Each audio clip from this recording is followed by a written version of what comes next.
Something called a hotspot, where the electromagnetic energies are higher than most places.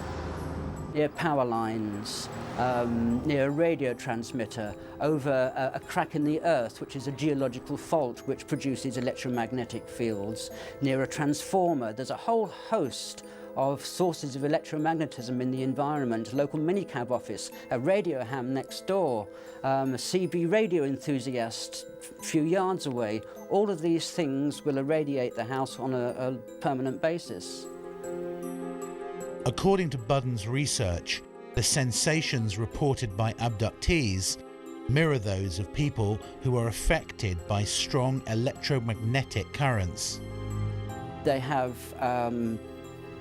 periods where they feel like there's somebody in the room with them, watching them, although they can't actually see anybody. This is called a sense of presence.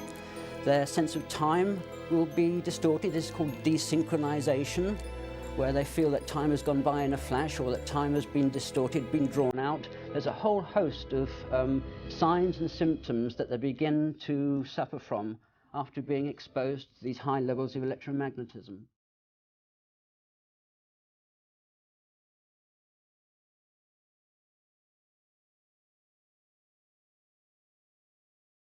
So are alien abductions real?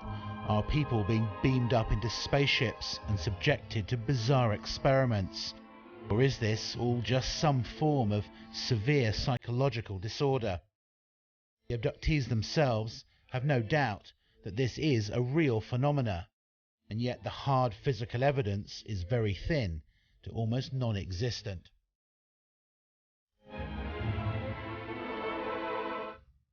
At the end of the day, this is a phenomena that seems to affect millions of people around the world, and until we find out the true cause, the abduction files will remain firmly open.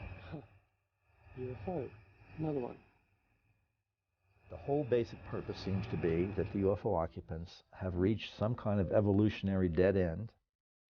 That's an assumption, but I think it's a fairly safe one. And that they need to revivify their own stock, so to speak, with something probably more primitive that we can offer them, that they seem to need. This seems to be for them, not for us. We have no idea where this program is going to end up, but many people have described seeing on ships and in experiences figures that seem to be a mix of human and alien characteristics. In the end, my own impression is that the vast majority of alien abduction experiences are in fact sleep paralysis. That people have woken up paralyzed as from dreaming, but they're half awake, they can't move, they have all the classic symptoms of sleep paralysis: buzzing, humming, bright lights, the feeling of presence that there's somebody there, and their mind takes over and does the rest and clothes the whole thing in all the paraphernalia of abductions.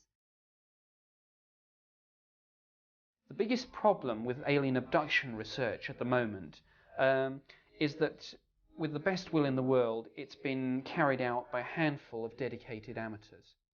What we really need to take forward research into this important matter is the involvement of mainstream science and the involvement of governments. It's only these two bodies that really, I think, can take us now forward and perhaps achieve some sort of breakthrough. Abduction is horrifying. Abduction is a nightmare. But the audience must know that these events are real. They're physical events that are happening to millions of people. And I would not be surprised if someone you know is an abductee, but they've never said it.